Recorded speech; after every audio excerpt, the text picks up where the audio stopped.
നമസ്കാരം. ഇന്ന് നമ്മൾ സംസാരിക്കാൻ പോകുന്നത് ഒരു ദിവസത്തിൽ നമ്മൾ എന്തൊക്കെ കാര്യങ്ങൾ ഒരു ദിനചര്യ പോലെ നമ്മൾ അനുഷ്ഠിക്കേണ്ട ചില കാര്യങ്ങളെക്കുറിച്ചാണ്. അപ്പോൾ എല്ലാവർക്കും അറിയാമല്ലോ, നമ്മൾ രാവിലെ നേരത്തെ എഴുന്നേൽക്കുക, നേരത്തെ കിടക്കുക, അതാണ് ഒരു ഹെൽത്തി ഹാബിറ്റ് എന്ന് പറയുന്നത്. പ്രത്യേകിച്ച് ഹിന്ദു സംസ്കാരം അനുസരിച്ചിട്ട് ആ ഒരു ജീവിതചര്യ പിന്തുടരുന്നവരാണെന്നുണ്ടെങ്കിൽ ബ്രാഹ്മ മുഹൂർത്തത്തിൽ എഴുന്നേൽക്കണം എന്ന് പറയും. ആ ബ്രാഹ്മ മുഹൂർത്തത്തിൻ്റെ പ്രത്യേകത എന്താണ്? പ്രകൃതി മുഴുവനും വളരെ നിശബ്ദമായിരിക്കും. വളരെ സൈലൻ്റ് ആയിട്ടുള്ളൊരു atmosphere, calm and peaceful atmosphere ആയിരിക്കും. അതുമാത്രമല്ല നല്ലൊരു എനർജി വൈബ്രേഷൻ നമുക്ക് ആ സമയത്ത് ഫീൽ ചെയ്യുന്നുണ്ടായിരിക്കും. ആ സമയത്ത് എഴുന്നേൽക്കുന്നവർക്കറിയാം അന്നത്തെ ദിവസം മുഴുവനും അതിൻ്റെ ഒരു ഫുൾ ഇഫക്റ്റ് നമുക്ക് ലഭിക്കുന്നതായിരിക്കും. ഇപ്പം നമ്മുടെ പ്രകൃതിയിലെ സർവ്വ ജീവജാലങ്ങളെ എടുത്ത് നോക്കുകയാണെന്നുണ്ടെങ്കിൽ എന്താ ചെടികളാണെങ്കിലും സസ്യങ്ങൾ, ചെടികൾ, അതുപോലെ പക്ഷി മൃഗാദികൾ എല്ലാം വളരെ നേരത്തെ എഴുന്നേൽക്കുന്നുണ്ട്. മനുഷ്യൻ മാത്രമാണ് പുതച്ച് മൂടി സുഖമായിട്ട് കിടന്നുറങ്ങുന്നത്. നേരം വൈകി കിടക്കുക, നേരം വൈകി എഴുന്നേൽക്കുക. അപ്പോൾ ആ സമയത്ത് എഴുന്നേൽക്കുമ്പോൾ നമുക്ക് ഒരുപാട് ഹെൽത്ത് ബെനിഫിറ്റ്സ് അതുകൊണ്ട് ലഭിക്കുന്നുണ്ട്. രാവിലെ നേരത്തെ എഴുന്നേറ്റ് മെഡിറ്റേഷനൊക്കെ ചെയ്യുകയാണെന്നുണ്ടെങ്കിൽ നമുക്ക് പറഞ്ഞറിയിക്കാൻ പറ്റാത്ത അത്രയും ഗുണങ്ങളാണ് അല്ലേ. അതായത് പ്രത്യേകിച്ച് ഇന്നത്തെ ഒരു കാലഘട്ടത്തിൻ്റെ പ്രത്യേകത എന്താ? വളരെ സ്ട്രെസ്സാണ്. ഈവൻ പഠിക്കുന്ന കുട്ടികൾ മുതൽ മുതിർന്നവർ വരെ ഒരുപാട് സ്ട്രെസ്ഫുള്ളാണ്. ഇപ്പോൾ ജോലിയുടെ കാര്യങ്ങളാണെന്നുണ്ടെങ്കിലും പഠിക്കുന്ന സ്ഥലത്തെ കാര്യങ്ങളാണെങ്കിലും എല്ലാവരും വളരെ സ്ട്രെസ്ഡ് ആയിട്ടുള്ളൊരു ലൈഫാണ് അവരുടെ. ഒരു റുട്ടീനാണ് എല്ലാവരും ഫോളോ ചെയ്യുന്നത് എന്നാണ് തോന്നുന്നത്. അപ്പോൾ അതിൽ നിന്നൊക്കെ ഒന്ന് കുറച്ച് റിലാക്സ്ഡ് ആയിട്ട് കുറച്ചുകൂടെ കംഫർട്ടബിളായിട്ട് ഇരിക്കാനായിട്ട് നമ്മളെ മെഡിറ്റേഷൻ ഒരുപാട് ഹെൽപ്പ് ചെയ്യുന്നുണ്ട്. ഇപ്പോൾ എല്ലാവർക്കും കൺഫ്യൂഷനാണ്, നമുക്ക് ഏത് സെലക്ട് ചെയ്യണം. കാരണം ഒരുപാട് ചോയ്സസ് നമ്മുടെ മുൻപിൽ അവൈലബിളാണ്. അപ്പോൾ നമ്മൾ വളരെ കൺഫ്യൂസ്ഡാണ്. അപ്പോൾ അതുകൊണ്ട് തന്നെ നമുക്കൊരു ക്ലാരിറ്റി കിട്ടും, നമ്മുടെ വിഷൻ ഒരു ക്ലാരിറ്റി ഉണ്ടായിരിക്കും. അതുമാത്രമല്ല, നമ്മൾ ഏത് വഴിയേൽ പോയാലാണ് നമ്മൾ കറക്റ്റ് നമ്മുടെ ആ ഒരു ലൈഫ് പർപ്പസിലേക്ക് എത്തുക, അത് അച്ചീവ് ചെയ്യാനായിട്ട് നമ്മളെ എത്രമാത്രം മെഡിറ്റേഷൻ ഹെൽപ്പ് ചെയ്യുന്നുണ്ടെന്നുള്ളത് പറഞ്ഞറിയിക്കാൻ സാധിക്കില്ല. അത്രയേറെ ഗുണങ്ങളാണ് മെഡിറ്റേഷൻ കൊണ്ട്.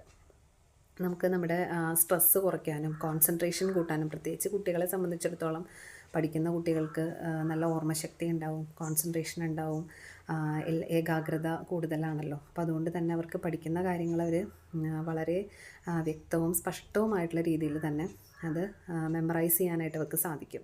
അപ്പോൾ അത് നമുക്ക് ഏവർക്കും പരീക്ഷിക്കാവുന്നതേ ഉള്ളൂ. പരീക്ഷിക്കല്ല, നമുക്കത് സാധിക്കാവുന്നതേ ഉള്ളൂ. ഒരു അരമണിക്കൂർ ഡെയിലി നമ്മളൊരു മോർണിംഗിൽ മെഡിറ്റേഷൻ ചെയ്യുകയാണെങ്കിൽ ഫുൾ ഡേ അന്നത്തെ അതിൻ്റെ ഒരു റിസൾട്ട് നമുക്ക് ഡെഫിനറ്റായിട്ടും ഉണ്ടായിരിക്കും. അപ്പോൾ നമ്മൾ രാവിലെ എഴുന്നേൽക്കുമ്പോൾ തന്നെ നമ്മൾ എന്ത് ചെയ്യണം? കിടക്കുന്നിടത്തുനിന്ന് ചാടി എഴുന്നേൽക്കലാണ് പലരുടെയും പതിവ് അല്ലേ. ഇത്രയും സമയമായോ എന്ന് കരുതി പെട്ടെന്ന് ചാടി എഴുന്നേൽക്കുന്നവരുണ്ട്. അങ്ങനെയൊന്നും ചെയ്യരുത്. നമ്മൾ വലതുവശം തിരിഞ്ഞ് എഴുന്നേൽക്കണം എന്നാണ് പറയണത്. അപ്പോൾ എന്തുകൊണ്ടാണ് വലതുവശം തിരിഞ്ഞ് എഴുന്നേൽക്കണം എന്ന് പറയാൻ കാരണം എന്താണ്? നമ്മുടെ ഇടതുഭാഗം ചേർന്നിട്ടാണ്, കുറച്ച് ഇടതുഭാഗത്തേക്കാണ്, ഒരു ചെരുവിലേക്കാണ് നമ്മുടെ ഹാർട്ട് എന്ന് പറയും. അപ്പോൾ പെട്ടെന്ന് നമ്മൾ ഇടതുവശത്തേക്കൊക്കെ തിരിഞ്ഞ് എഴുന്നേൽക്കുകയാണെന്നുണ്ടെങ്കിൽ ആ ഒരു ബ്ലഡിൻ്റെ ഫ്ലോ പെട്ടെന്ന് റഷ് ആവുകയും അപ്പോൾ നമുക്ക് ഇപ്പോൾ ഹാർട്ടിനൊക്കെ പ്രോബ്ലംസ് ഉള്ളവരാണെന്നുണ്ടെങ്കിൽ അതിൻ്റെയൊക്കെ ഒരു ഇമ്പാക്റ്റ് അവർക്ക് ഉണ്ടായിരിക്കും. അപ്പോൾ എപ്പോഴും സേഫസ്റ്റ് മെത്തേഡ് എന്ന് പറയുന്നത് വലതുവശം തിരിഞ്ഞ് എഴുന്നേൽക്കുക. അപ്പം നമുക്ക് സേഫായിട്ടുള്ളതും നമുക്ക് ചെയ്യാൻ പറ്റുന്നതായിട്ടുള്ള നമ്മുടെ ലൈഫിൽ ഇംപ്ലിമെൻറ്റ് ചെയ്യേണ്ട നല്ല ബെനിഫിറ്റ്സ് നമുക്ക് കിട്ടുന്ന കാര്യങ്ങളാണ് നമ്മുടെ പൂർവികർ പറഞ്ഞു വെച്ചിട്ടുള്ളത്. അതിനവർ ഒരു നിഷ്ഠയുടെയോ അനുഷ്ഠാനത്തിൻ്റെയോ ഒക്കെ ഒരു പിൻബലത്തോട് കൂടിയിട്ട് അത് പറയുമ്പോൾ നമുക്ക് ഇന്നത്തെ കാലഘട്ടത്തിലെ തലമുറയ്ക്ക് അത് അംഗീകരിക്കാൻ സാധിക്കണില്ല എന്നേ ഉള്ളൂ. പക്ഷെ അങ്ങനെ പറഞ്ഞാലേ അനുസരിക്കൂ എന്നുള്ള, അതായത് അങ്ങനെ പറയുമ്പോൾ അനുസരിക്കുന്ന ഒരു തലമുറ ഉണ്ടായിരുന്നു. അപ്പോൾ അവർക്ക് വേണ്ടിയിട്ട് എല്ലാ കാലഘട്ടത്തിലുള്ള നമുക്ക് ഏവർക്കും പാലിക്കാൻ സാധിക്കുന്ന ഒരുപാട് കാര്യങ്ങൾ നമ്മുടെ പൂർവികർ പറഞ്ഞു വെച്ചിട്ടുണ്ട്. അപ്പോൾ വലതുവശം തിരിഞ്ഞ് എഴുന്നേറ്റിരിക്കാം. എന്നിട്ട് ആദ്യം തന്നെ ചാടി ഇറങ്ങാതെ നമ്മൾ കൈകൾ ഭൂമിയിലേക്ക് ഭൂമിയിലേക്ക് നമ്മുടെ കൈകൾ തൊട്ട് വന്നിക്കുക. ഭൂമി വന്ദനം ചെയ്യാമെന്ന് പറയും. അതെന്തുകൊണ്ടാണ് കൈകൾ തൊട്ട് വന്നിക്കാൻ പറയുന്നതെന്ന് വെച്ചാൽ, നമ്മൾ ഹൊറിസോണ്ടലായിട്ട് കിടന്നിരുന്ന ബോഡിയാണ് അല്ലേ, അത് പെട്ടെന്ന് വെർട്ടിക്കലായിട്ട് കൺവേർട്ട് ആകുമ്പോൾ എന്ത് സംഭവിക്കും? പെട്ടെന്ന് നമ്മുടെ എന്താ പറയുക, ബ്ലഡ് സർക്കുലേഷനിലൊക്കെ കുറച്ച് വേരിയേഷൻസ് ഉണ്ട്. മീൻസ് കുറച്ച് വ്യത്യാസങ്ങൾ ഉണ്ടായിരിക്കും. അതുപോലെ നമ്മുടെ കാലിലൂടെ പോകേണ്ട ബയോസ്റ്റാറ്റിക്കൽ ഇലക്ട്രിസിറ്റി എന്ന് പറയും, അത് കൈകൾ വഴിയാണ് പാസ് ചെയ്യുന്നത്. അപ്പോൾ അതുകൊണ്ട് തന്നെ വാതരോഗം പോലെയുള്ള അസുഖങ്ങളൊക്കെ ഉണ്ടാവാനുള്ള ചാൻസ് വളരെ കുറവാണെന്ന് പറയും അങ്ങനെ ചെയ്യുന്നവരിൽ. പിന്നെ നമ്മുടെ തലച്ചോറിലേക്കുള്ള രക്തോട്ടം സുഗമമാവാനും നമുക്ക് അന്നത്തെ ആ ഒരു ദിവസം നമുക്ക് നല്ല വൈബ്രൻ്റ് ആയിട്ടിരിക്കാനൊക്കെ നമുക്ക് ഹെൽപ്പ് ചെയ്യുന്ന കുറേ കാര്യങ്ങളാണ് അതൊക്കെ. അത് കഴിഞ്ഞ് നമ്മൾ നമ്മുടെ ശുചീകരണവും കാര്യങ്ങളും പ്രഭാത കർത്തവ്യങ്ങളെല്ലാം കഴിഞ്ഞ് നമ്മൾ ക്ഷേത്രത്തിൽ പോകുന്നവരാണെങ്കിൽ ക്ഷേത്രത്തിൽ പോകും. അതുപോലെ വീട്ടിൽ വിളക്ക് വെച്ച് നാമം ജപിക്കുന്നവരുണ്ടായിരിക്കും. അപ്പോൾ ആ സമയങ്ങളിലൊക്കെ അത് ചെയ്യുമ്പോൾ അതിൻ്റെ ഒരു പോസിറ്റീവ് വൈബ്രേഷൻ, നമ്മുടെ ചുറ്റിലും ഒരു പോസിറ്റീവ് വൈബ്രേഷൻ, അത് പറഞ്ഞറിയിക്കാൻ പറ്റില്ല. അതൊരു അമേസിങ് ഫീലിംഗ് ആണ് ആ ഒരു സമയത്ത് എഴുന്നേൽക്കുന്നവർക്ക് നിശ്ചയമായിട്ട് അറിയുന്നുണ്ടായിരിക്കും. അതുപോലെ നമ്മുടെ വീട്ടമ്മമാരാണെന്നുണ്ടെങ്കിൽ എഴുന്നേറ്റ ഉടനെ നേരെ പോയിട്ട് കുക്ക് ചെയ്യുന്നതിന് പകരം കുളിച്ച് ശുദ്ധമായി വന്ന് പോയിട്ട് കുക്ക് ചെയ്ത് കഴിഞ്ഞാൽ നമ്മൾ പറയും നമ്മുടെ ചിന്തകളും വാക്കും പ്രവൃത്തികളും എല്ലാറ്റിനും ഓരോ ഇമ്പാക്റ്റ് ഉണ്ട്. അതായത് നമ്മൾ എന്ത് പറയുന്നു, എന്ത് പ്രവർത്തിക്കുന്നു, എന്ത് ചിന്തിക്കുന്നു, അതിനൊക്കെ ഒരു ഫ്രീക്വൻസി ഉണ്ട്, അല്ലെങ്കിൽ അതിനൊക്കെ ഒരു എനർജി ഉണ്ട്. ആ ഒരു ഫ്രീക്വൻസി നമ്മുടെ യൂണിവേഴ്സിലേക്ക് പോയിട്ട് അത് നമ്മളിൽ നിന്ന് പോകുന്ന ആ എനർജി തന്നെയാണ് നമ്മളിലേക്ക് റിഫ്ലക്റ്റ് ചെയ്ത് തിരിച്ചു വരുന്നത്. അപ്പം നമ്മൾ നല്ല ചിന്തകളോട് കൂടിയിട്ട് ഭക്ഷണം പാകം ചെയ്താൽ, നല്ല ചിന്തകളോട് കൂടിയിട്ട് ഒരാൾക്ക് ഒരു ഗ്ലാസ് വെള്ളം എടുത്ത് കൊടുത്താൽ, നമ്മളിൽ നിന്നുള്ള ആ തോട്ട് ആ ഒരു എനർജി ആയിട്ട് അവരിലേക്ക് പാസ് ചെയ്യണം ഭക്ഷണത്തിലൂടെ. അപ്പോൾ അത് അവരുടെ മാനസികമായിട്ടുള്ള, ഇമോഷണൽ ആയിട്ടുള്ള, സ്പിരിച്വൽ ആയിട്ടുള്ള പല തലങ്ങളിലും അതിന് വ്യതിയാനങ്ങൾ സംഭവിക്കും എന്നാണ് പറയുന്നത്. അപ്പോൾ നമ്മുടെ വീട്ടമ്മമാർ, നമ്മുടെ വീട്ടിലെ അമ്മമാർ നേരത്തെ എഴുന്നേറ്റ് കുളിച്ച് നാമജപമൊക്കെ കഴിഞ്ഞ് ഭക്ഷണമൊക്കെ പാകം ചെയ്ത് കഴിഞ്ഞാൽ എന്ത് സംഭവിക്കും? അപ്പോൾ നമ്മുടെ ഫുൾ ഫാമിലിക്ക് അതിൻ്റെ ഫുൾ ക്രെഡിറ്റ്, അതായത് അവർക്ക് അവരുടെ ലൈഫ് അല്ലെങ്കിൽ അവരുടെ ആ ഒരു ഹോൾ ഫാമിലി വളരെ പീസ്ഫുൾ ആൻഡ് റിലാക്സ്ഡ് ആയിട്ട് പോകാനായിട്ട്, അതായത് ഈ പാകം ചെയ്യുന്ന വ്യക്തിയുടെ തോട്ട് പ്രോസസ്സ് പോലെ ഇരിക്കും കേട്ടോ. അപ്പോൾ ഇതൊക്കെ സംഭവിയായിട്ടുള്ള കാര്യങ്ങളാണ്, സംഭവിക്കുന്ന കാര്യങ്ങൾ തന്നെയാണ്. അപ്പം നമ്മളതിന് വേണ്ടിയിട്ടൊരു ഇനീഷ്യേറ്റീവ് എടുക്കുക അല്ലേ. നല്ല കാര്യങ്ങൾ കേൾക്കുകയും അറിയുകയും ചെയ്യുമ്പോൾ അത് പ്രവർത്തിക്കാനായിട്ട് നമുക്ക് സാധിക്കുക എന്നുള്ളത് അത് വലിയൊരു കാര്യമാണ്. ശരിയാണെന്ന് തോന്നുന്ന കാര്യങ്ങൾ നമ്മൾ പലരും പലതും പറയുന്നുണ്ടായിരിക്കും, പലയിടത്തുനിന്നും പലതും കേൾക്കുന്നുണ്ടായിരിക്കും. ഇപ്പോൾ ഇതൊരു ഇൻഫോർമേറ്റീവ് ഏജ് എന്ന് പറയുന്നത്, ഈ ഇൻഫോർമേറ്റീവ് യുഗമാണ്, ഇൻഫർമേഷൻ്റെ ഒരു യുഗമാണ്. അപ്പോൾ ഒരുപാട് അറിവുകൾ നമുക്ക് പലയിടത്തു നിന്ന് കിട്ടുന്നുണ്ട്. അപ്പോൾ നമ്മൾ സ്വയം വിചിന്തനം ചെയ്യുക, നമുക്ക് ഏത് വേണം, ഈ പറയുന്നതിൽ എന്തെങ്കിലും കാര്യമുണ്ടോ. അങ്ങനെ നമ്മൾ നമ്മുടേതായിട്ടുള്ള രീതിയിലൊരു തീരുമാനം എടുത്തിട്ട് കേൾക്കുന്ന കാര്യങ്ങൾ നല്ലതാണെന്ന് തോന്നിയാൽ അത് പ്രാവർത്തികമാക്കാനായിട്ടുള്ളൊരു മനസ്സ് കാണിക്കുക എന്നുള്ളതാണ്. അതുപോലെ നമ്മൾ രാവിലെ എഴുന്നേറ്റ് നമ്മുടെ കാര്യങ്ങളെല്ലാം കഴിഞ്ഞ് കഴിഞ്ഞാൽ നമ്മൾ ക്ഷേത്രങ്ങളിൽ പോകും. ക്ഷേത്രങ്ങളിൽ പോകുമ്പോഴും എന്ത് തന്നെയാണ്, അവിടെ ദേവന് വേണ്ടിയിട്ടല്ല നമ്മൾ പോകുന്നത്, നമ്മൾ നമുക്ക് വേണ്ടിയിട്ടാണ് പോകുന്നത്. അതായത് ക്ഷേത്രത്തിൽ അവിടെ നമുക്ക് ദേവൻ്റെ മുൻപിൽ തൊഴുതു നിൽക്കുമ്പോൾ ആ ഒരു വിഗ്രഹത്തിൽ നിന്ന് നമുക്ക് കിട്ടുന്ന ഒരു എനർജി ഉണ്ട്. അത് നമ്മൾക്ക് സ്വാംശീകരിച്ച് നമ്മുടെ ആ ഒരു എനർജി ലെവലിൽ കുറച്ചും കൂടെ ആ ഒരു വൈബ്രേഷണൽ ലെവലിലേക്ക് നമുക്ക് ഉയർത്താനായിട്ട് നമുക്ക് സാധിക്കും. അപ്പോൾ അവിടെയാണെന്നുണ്ടെങ്കിലും ക്ഷേത്രത്തിൽ നിന്ന് നമുക്ക് തീർത്ഥം ലഭിക്കും, അതുപോലെ ചന്ദനം ലഭിക്കും. അപ്പോൾ അതൊക്കെ തൊടുക, തീർത്ഥം സേവിക്കുക. അപ്പോൾ അതൊക്കെ ഒരു നല്ലൊരു പോസിറ്റിവിറ്റിയാണ് നമുക്ക് നമ്മുടെ ലൈഫിൽ കിട്ടുക.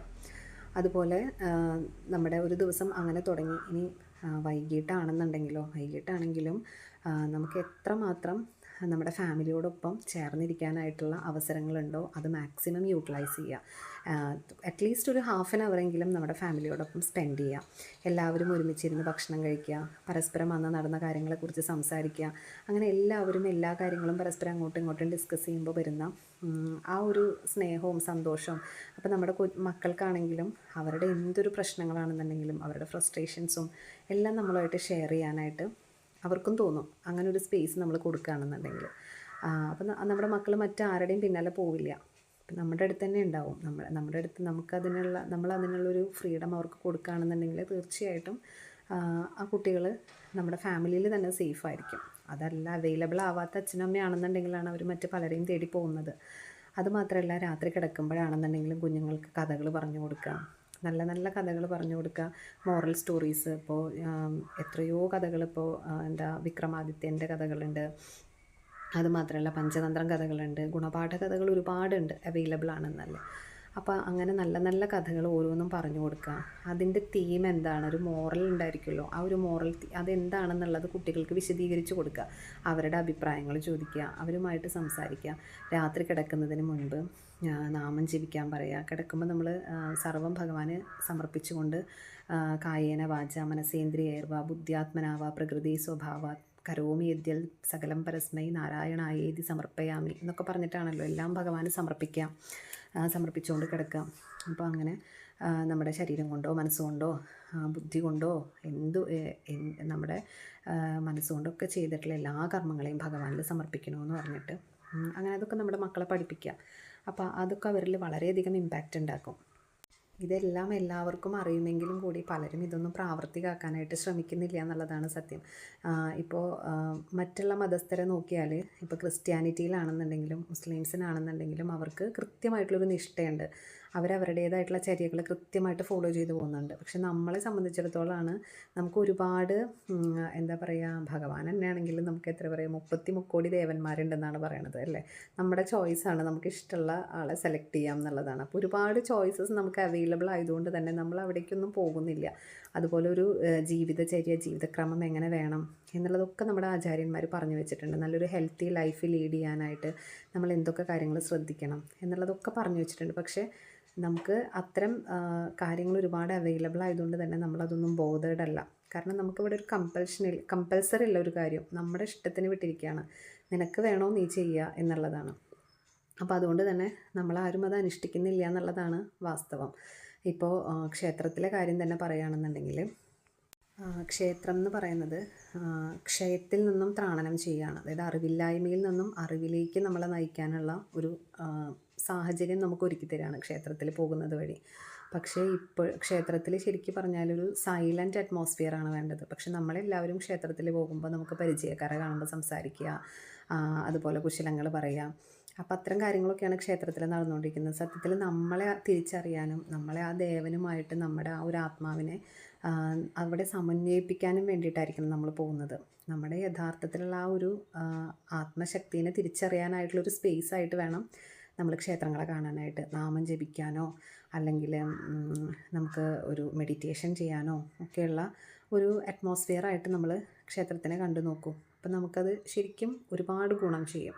പക്ഷേ നമ്മൾ തന്നെ അവിടെ പോയിട്ട് പലതരത്തിലുള്ള പൂജകളും വഴിപാടുകളും ഒക്കെ ഉണ്ട്. ശത്രു സംഹാര പൂജ.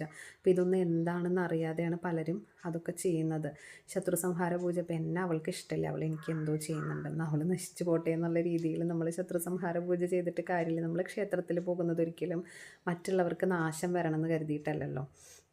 ഇപ്പോൾ ശബരിമലയിൽ നമ്മൾ ഈ 41 ദിവസം വ്രതം നോറ്റ് 18 പടി കയറി അവിടെ എത്തുമ്പോൾ അവിടെ എന്താ എഴുതി വെച്ചിരിക്കുന്നത്? തത്വമസി എന്നാണ്. അതായത് നീയും ഞാനും വ്യത്യസ്തമല്ല, നമ്മളൊന്നാണ് എന്നുള്ളതാണ്. അതേപോലെ നമുക്ക് ചുറ്റിലും കാണുന്ന എല്ലാവരും നമ്മളും ഒന്ന് തന്നെയാണ്. അപ്പോൾ നമുക്ക് ആർക്കും ആരെയും വേദനിപ്പിക്കുകയോ നശിപ്പിക്കുകയോ ഒന്നും വേണ്ട. എല്ലാവരും ഒരേ മനസ്സോടെ സന്തോഷമായിട്ട് ഒരുമിച്ച് മുന്നോട്ട് പോകുമ്പോൾ എത്ര സന്തോഷമായിരിക്കും അല്ല, എത്ര സ്വർഗ്ഗതുല്യമായിരിക്കും നമ്മുടെ ഈ ഒരു ജീവിതം എന്ന് പറയുന്നത്. അപ്പോൾ ഈ ശത്രു സംഹാരം എന്നൊക്കെ പറയുന്നത് എന്താണ്? നമ്മുടെ മനസ്സിലുള്ള ശത്രുക്കളെയാണ് നശിപ്പിക്കേണ്ടത്. കാമക്രോധ ലോഭ മോഹാദികളായിട്ടുള്ള ഒരുപാട് ശത്രുക്കൾ നമ്മുടെ ഉള്ളിലുണ്ട്. ആ ഒരു ശത്രുവിനെ നശിപ്പിക്കാനായിട്ടാണ് നമ്മളിതൊക്കെ ചെയ്യേണ്ടത്. അപ്പം അങ്ങനെ നമ്മുടെ ക്ഷേത്രത്തിൽ ചെയ്യുന്ന ഓരോ പൂജകളാണെന്നുണ്ടെങ്കിലും അവിടെയൊക്കെ ഈ ഒരു മൈൻഡ് സെറ്റോട് കൂടിയിട്ട്, അതായത് കൃത്യമായിട്ട് നമ്മൾ നിരീക്ഷിച്ച് തിരിച്ചറിഞ്ഞ് മനസ്സിലാക്കി മുന്നോട്ട് പോയി കഴിഞ്ഞാൽ നമുക്ക് ഒരുപാട് കാര്യങ്ങൾ നമുക്ക് നമ്മുടെ ഒരു സ്ക്രിപ്റ്റേഴ്സിൽ നിന്ന് അല്ലെങ്കിൽ നമ്മുടെ ആചാരാനുഷ്ഠാനങ്ങളിൽ നിന്ന് തന്നെ ഒത്തിരി കാര്യങ്ങൾ പഠിക്കാനുണ്ട്. അപ്പോൾ അത് തിരിച്ചറിഞ്ഞുകൊണ്ട് നല്ലൊരു ലൈഫ് ലീഡ് ചെയ്യുന്നതായിരിക്കണം നമ്മുടെ ഒരു പർപ്പസ് എന്ന് പറയുന്നത്, അല്ലെങ്കിൽ നമ്മുടെ ഒരു ലക്ഷ്യം എന്ന് പറയുന്നത്. അപ്പം ഒരു വീട്ടിലെ സ്ത്രീ എങ്ങനെയാണോ അതിനനുസരിച്ച് ആ കുടുംബത്തിനെ നമുക്ക് മാറ്റാനും ഉയർത്താനും താഴ്ത്താനും എല്ലാം സാധിക്കും. മാനസികമായിട്ടും വൈകാരികമായിട്ടുള്ള തലങ്ങളിലാണ് കേട്ടോ പറയുന്നത്. അപ്പോൾ നമ്മളെങ്ങനെയാണോ അതനുസരിച്ച് നമ്മുടെ കുടുംബത്തെ നമുക്ക് മാറ്റാൻ സാധിക്കും. അപ്പോൾ അതിന് വേണ്ടിയിട്ട് നമ്മൾ എന്ത് ചെയ്യണം? നമ്മൾ തന്നെ ഇനീഷ്യേറ്റീവ് എടുക്കുക. നമ്മുടെ മക്കൾക്ക് വേണ്ടി, ഭർത്താവിന് വേണ്ടി, കുടുംബത്തിന് വേണ്ടി നമ്മൾ തന്നെ സ്വയം അതിലേക്ക് ഇറങ്ങിച്ചെല്ലുക. അപ്പോൾ ഇത്തരം നല്ല നല്ല കാര്യങ്ങൾ ഫോളോ ചെയ്യുക. അപ്പോൾ എല്ലാവർക്കും മനസ്സിലായെന്ന് കരുതുന്നു. അപ്പോൾ എൻ്റെ ഒരു ചെറിയ അറിവിൽ നിന്ന് ഞാൻ പറഞ്ഞതാണ് കേട്ടോ. അപ്പോൾ എന്തെങ്കിലും തെറ്റുകുറ്റങ്ങളുണ്ടെങ്കിൽ ക്ഷമിക്കുക. എല്ലാം ഭഗവാനിൽ സമർപ്പിക്കണം. സർവം ശ്രീകൃഷ്ണ അർപ്പണമസ്തു. Thank you.